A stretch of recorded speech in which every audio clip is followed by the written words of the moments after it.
The next item, so pleased to have our Equity and Diversity Advisory Committee. As you know, board members we have a handful of board advisory committees. Their work is critical in providing input to the board. And so we're so pleased to have Dr. Manns kick us off. And she's got some committee members to introduce. And later at our monthly meeting this evening, I'll be seeking your approval to vote in new members as they'll be shared for your review. So Dr. Manns, I'll turn it over to you. All right, thank you. Good afternoon, Chairman Shea, members of the board, and Dr. Cashwell. My name is Dr. Monica Manns, and I am the Chief Equity and Diversity Officer. With me this afternoon is Reverend Crystal Varner Parker and Melissa Aben. They are our EDAC chairs-elect of the Henrico Equity, Diversity, and Advisory Committee. Together, we will present the board with the nominated EDAC members and an overview of our 2021-22 plan. All right. On this slide, you will see the main focus of today's presentation. We will start with introducing our nominated slate and proposed officers-elect. Next, we will provide an overview of our two committees, Equity and Diversity, with some initial recommendations. At the end of our presentation, we will take questions. We are presenting the following members for the board's approval today for the Equity Diversity Advisory Committee, which we call EDAC. Everyone received the names last week for your preview. We have potentially identified diverse community members, parents, and staff that represent varying expertise, diverse backgrounds, and lived experiences. As noted on the document, we continue to have an open for the Brooklyn District, which we are hoping to fill with a student. In addition to our nominated members, we also have 3 ex officio members, which for us means non-voting, who have been identified to ensure that we have broad perspectives as we seek to do our work. I want to thank all the individuals who expressed interest in being a member of our advisory and voice my appreciation for our nominated slate. With a special thanks to our ex officio members, Cesar Aldrich, who's ensuring that we have a human resource specialist voice, Reverend Roscoe Cooper, ensuring we have a school board representative voice, Miriam Davido, ensuring we have a community representative voice. If any members of the nominated advisory or ex officio members are in the audience, please stand. All right. We are proposing the following members to serve as our Equity Chair-elect and Diversity Chair-elect. Reverend Crystal Varner Parker is a graduate of Henrico County Schools, she has a current incoming kindergarten student.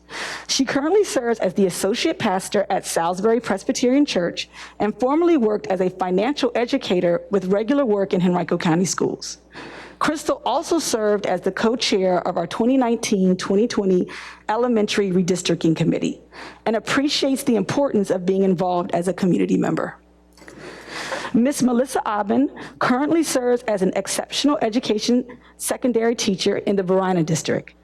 Though not a Virginia native, Ms. Aben was born and raised and served similar communities in various states and school systems. Through her work as the PBIS coach and equity chair at her school, she realizes the impact of programming and projects. Most recently, Ms. Aben worked with a video e-grant pilot to empower Black girls due to the alarming data of criminalization of Black girls in our country, as well as the disproportionality of suspensions in our district. She wishes to continue her work in empowering and supporting all community members through community involvement. At this time, I'd like to introduce Reverend Crystal Varner Parker and Melissa Aben, co-chairs-elect of the Equity and Diversity Advisory Committee Council.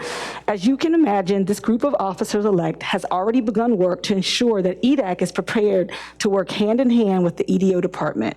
We want to take this opportunity to share with you our committees and the areas for which our nominated slate has expressed an interest.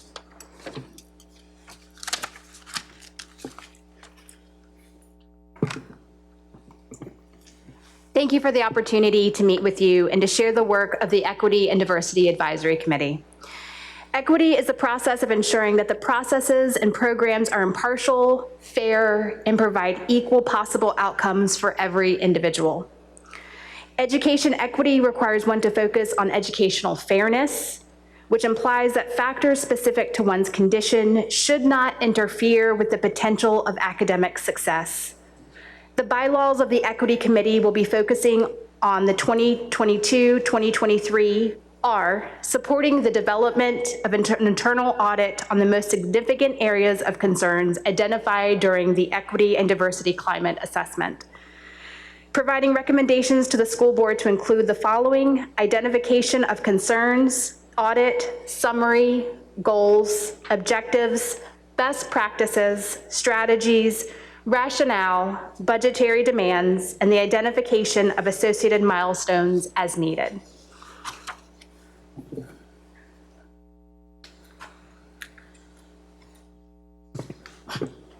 Good afternoon. Education equity includes a focus on diversity and inclusion as identified within our bylaws. Diversity is the presence of differences within a given setting. Inclusion is the practice of ensuring that diverse groups belong. Our committee will be focusing on communicating to the HCPS community an appropriate interpretation of the impact of inequity and the marginalization of diverse groups in our schools, as well as provide details about the efforts by HCPS to address inequity and enhance the inclusion of diverse students. The Diversity Committee is a diverse group of adults and scholars from different backgrounds, beliefs, and generations. We believe our collective capacity strengthens our ability to provide outreach to external and internal entities about the issues and efforts within Henrico County Public Schools. The committee's focus will be on improving our diverse community's understanding of the complexities and the inequities within our schools and communicating the school district responses. We plan to work with the Office of Equity, Diversity, and Opportunity to examine areas of growth with equity programming, to review internal audits and collected data, and speak with stakeholders to gain additional insight into the presenting issues and ensure we are making substantive recommendations. In addition, we plan to support the micro-mapping of community resources and communication with our Partnership Immigrant and Refugee Group that is sponsored by the Office of Equity, Diversity, and Opportunity and assesses areas of deficit to provide the school board with recommendations.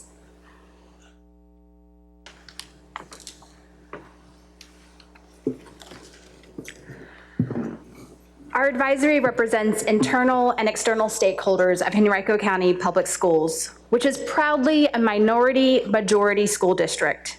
We hope to honor all voices of our county, especially those who have often been silenced due to historical oppression or those who have language barriers. With this in mind, we want to make some initial recommendations to the school board. We ask that you continue the division's work to meet the goals outlined in the division's strategic plan, Destination 2025, which highlights equity, diversity, and opportunity as priority commitments as emphasized and championed during our stakeholder-driven strategic planning processes. Report progress in areas that have been highlighted as having sustained disproportionality, such as advancement achievement, gifted identification, special education, discipline, teacher recruitment, language supports, and others, transparently and promptly to all stakeholders. Maintain an expressed focus on the critical work needed to ensure equity and diversity continue to be prioritized in services of students of Henrico County Public Schools. I want to thank you for your time today and thank you for your work to keep our students and staff safe, and hope you will continue to keep that as a focus. Your dedication and work do not go unnoticed or unappreciated. We know this work is not easy, nor will it come with those who seek to have their voices heard over the masses. But please know that we support you and the efforts the school district is making for all students are provided with the opportunity they need to succeed and thrive. We look forward to returning to you with future findings and additional recommendations to support and uplift the equity, diversity, and opportunity outlined in our strategic plan. We want to invite all those of interest in our work to participate in our meetings. They are intentionally designed to give space and opportunity for everyone who seeks to be a productive part of our work. Our meetings can be found on our county publicized calendar. At this time, Ms. Aubin, Reverend Varner Parker, and I will now take any questions from our presentation. Thank you so much for that presentation, and welcome, Dr. Reverend Crystal Varner Parker and Ms. Aubin. Welcome. Let's start with Reverend Cooper. Thank you, Madam Vice Chair. So first and foremost, serving on the EDAC committee, I'm so appreciative of Dr. Manns and her staff's efforts in ensuring and continued commitment to equity, diversity, and opportunity throughout our entire school division as aligned with our strategic plan. More now than ever, it's imperative and important that this work continues, and we are fervent, and we are dedicated in this work. We as a board and division must maintain, and we must focus on the critical work needed to ensure equity and diversity, that it continues to be prioritized in service of our students and our entire division. Thank you, Reverend Parker and Ms. Aubin, for your commitment to this work and to your willingness to serve in this leadership capacity.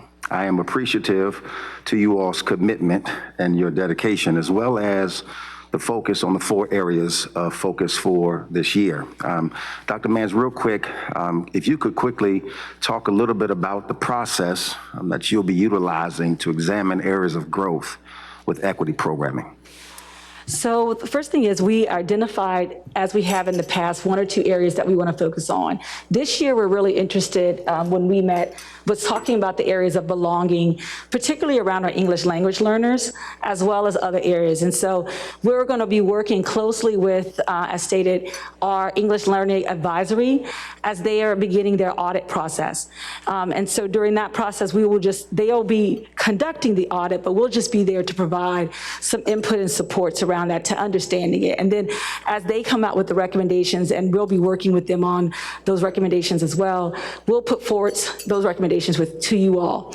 Our goal is not only to put forward recommendations, I think, and this is part of our bylaws, is that we also come up with making sure that they're viable, ensuring that we have an understanding of the funding components of it, and really what are best practices.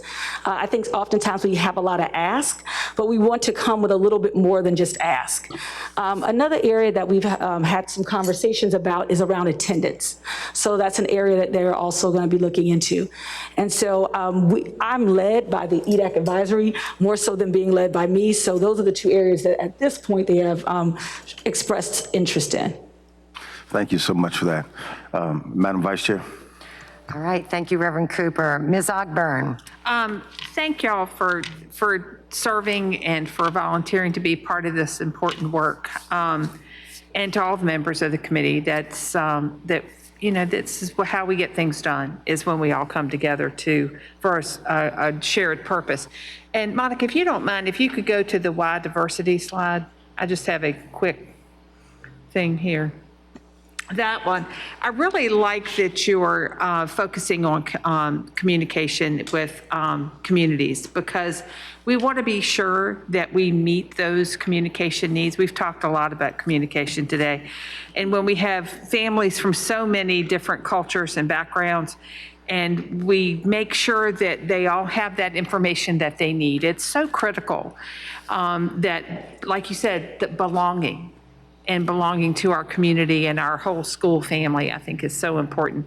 So I'm really glad to see that you're focusing on that. I think it's something we all really need to do. It's top of mind, I think. But so I just wanted to point that out. And then also on your goals page, you had that you're going to.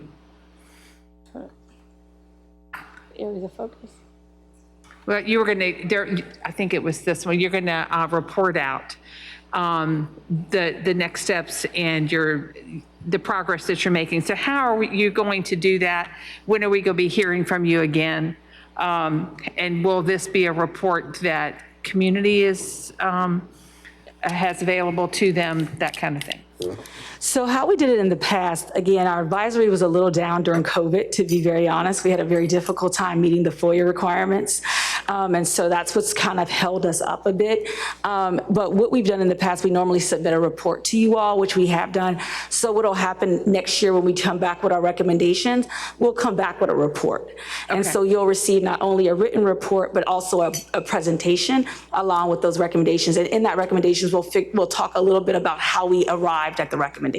Okay, So you'll have an that's great. overview of what the information that was shared with them, if there was any qualitative or quantitative data that was put forward, and then the final recommendations will be put forward in a written report. And then that written report will be available to the public. Okay, great, thank you. That's all for me, thank you. Thank you, Ms. Ogburn. Ms. Atkins? So Dr. Mans, Ms. Aban, and Ms. Parker, I'm going to say congratulations. It's going to be hard work, but wow, rewarding work. And so I am so proud and thankful for each of you. I'm curious as well as excited about the potential of some of the positive outcomes that you guys are going to influence for sure. It's interesting, right? Because we know that civil rights didn't begin with Claudette Colvin, and if you don't know who she is, she's a 15-year-old black girl who refused to go to the back of the bus, and that was in 1955 before Rosa Parks. And we also know that it didn't end with the Civil Rights Act, right? But the good news is that when we are able to have these candid conversations, and when we do efforts like this, it helps move us forward. And I just think that's wonderful to continue to also narrow the focus so that we can be more productive in this space. And I think it works. I think it is also successful. There are a few things that Dr. Mans, and please guide me because I'm going to ask for some considerations, but I am not sure if this is the right space where they will fit. So I'm looking for guidance to help me with that. So one of the considerations is exploring social emotional development of different groups and develop activities around the similarities. Oftentimes, I know we're doing activities to look at differences, but I'd like to actually, in that space on social emotional, to look at the similarities and then create activities or recommendations within our schools to understand them. And how those similarities actually could really produce some great positive impacts in our schools. And then the other one I'll share with you just comes from conversations with just a few students, but I think is worthy of sharing. And this particular one, I guess I'll preface it with saying that I know that one person's life experience does not discredit another's. So I'll start with saying that, but for students who do share experiences of racism wherever they are, not saying that it's happening in the school, but when they do experience that, would this be the group that would discuss that and come up with ways for children and students to navigate that? Is this the appropriate group that would have those discussions and come up with some recommendations for the board to whether approve or whether it goes to Dr. Cashwell in helping our kids understand how to navigate? And so what I have learned through a few discussions is when some have approached and felt like something racist has happened to them, sometimes the response is, that's not happening here, or that can't be possible, and then that child or that student now is moving into a disruptive behavior. I don't know if this is a space where this committee would talk about how to navigate feelings, emotions, and how to handle some of that so that instead of it going into a disruptive behavior, there's another level of energy and focus. So let me answer your first question. We have been working outside of the committee in my Office of Equity, Diversity, and Opportunity around this idea of similarities. And one of the ways we've been doing is really promoting extracurricular activities, ensuring that there's greater inclusivity in those spaces, because that's a really way for us to begin to have conversations about the things that people share alike instead of the things that are different. But one of the things we found in schools that a lot of times that students do not feel as if they belonged in those spaces, even if there's an interest, right? And so that's something that we have been working on and will continue to work on, but that's actually coming out of my office per se, not really coming out of the EDAC committee. The second question answer is in reference, one of the things that we've been talking about working on this year and going into 2023 is putting together some guidance for parents around how do they respond to some of these issues that have come up. We get a lot of concerns, and complaints about things that are happening in schools. And a lot of what we are finding is that parents just don't know how to respond. So that only leads you to believe that the children don't know how to appropriately respond. And so how I think that the committee potentially would be used in regards to that is that as we would come up with this kind of database, we would run it by our committee, because our committee is made up of community members, internal stakeholders, external stakeholders, and have them give us some guidance. No different than we did with the culturally responsive education model framework that we crafted. So that was crafted by our office, but then we vetted it through our committee and they gave us input. So that's how I would think that the committee would be used in answer to those two questions. Thank you for your response. I also wonder, there's a lot of work that's happening, and for me, it's hard to sometimes understand the priority of it and the results of it. Sometimes it puts a really big smile on my heart if I've run into an individual that has had a situation and they got guidance and they had a positive outcome, which is wonderful. I think more of that is actually happening, just don't have insight into it. And so I do look forward to you providing your presentation. I think you said a year from now, but I actually think that it would be more prudent if there's another way or form of giving us an update of all of the wonderful work that you're doing, because having insight into it also helps, I think, your goal and your mission to know that it's working. And so you don't have to respond to that right now. Let me just say that to you, because that does mean more work. I get it. But I just wanted to give you that feedback that the more we see results of the work, one, the more you can advocate, or me, for funding, the more results, the more stories, the more reach. And that's just my own personal, that is not reflective of any of my colleagues. This is just coming from me. It perhaps may mirror some of my colleagues' thoughts, but this is just from me, that I think seeing more of the outcomes of your work helps the whole mission. And so I just want to thank you, continue, and look forward to learning more. Thank you. And Dr. Atkins, I do want to say, Ms. Atkins, I do want to say, I am not the best at bragging about the work that we do. I feel a little bit like I'm a worker. And one of the things that we've talked about in our department is trying to make sure we do a better job communicating our efforts. And so that is something that we're working on internally. My office is small but mighty, and we are involved, but I don't know that I always, and I put that on me, do a great job in sharing out the work that we're doing. So Let me respond. Let me respond to you by saying, I think you do a great job. It takes a team. Let me be very clear. I heard you say small and mighty. You are, and your team is small and mighty, but we need to grow it. You are just one person, from my heart to yours. Now, the bigger message here from me to you is that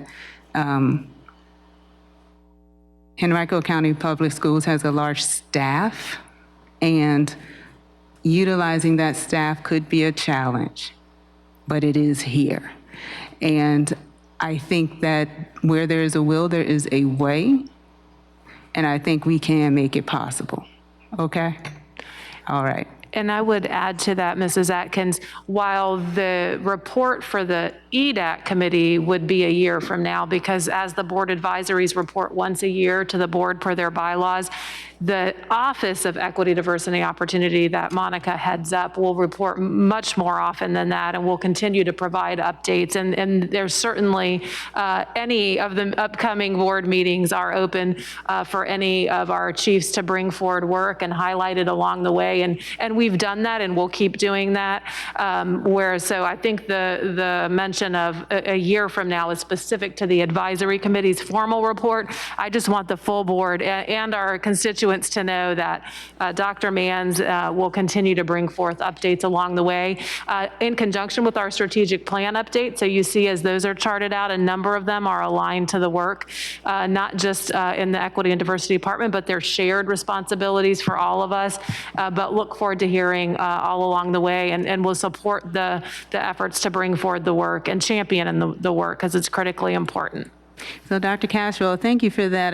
I'm glad you mentioned that, because oftentimes, at least for me, there is a dotted line impact to the work of EDO, but it's not expressed in the presentation in order to be able to understand that this work right here does impact all of Henrico County. In the presentations we see, dotted line, we know it does, but I think it would be helpful to present it that way as well, when it's warranted, that when we're looking at, for example, information on diversity, that's this office right here as well. And it's very difficult to see the successes if they're not presented in a way that ties it back to this team. So that's just a little bit of feedback that I think would be helpful in really seeing the outcomes of the office. Yeah, I think a recent presentation that did a good job of that Dr. Manns brought forward was highlighting the work of her equity ambassadors and the work they've done. And I would just encourage her, and we'll continue to, as we're meeting regularly, look for times it may be appropriate to bring things forward to share and continue to highlight those regularly.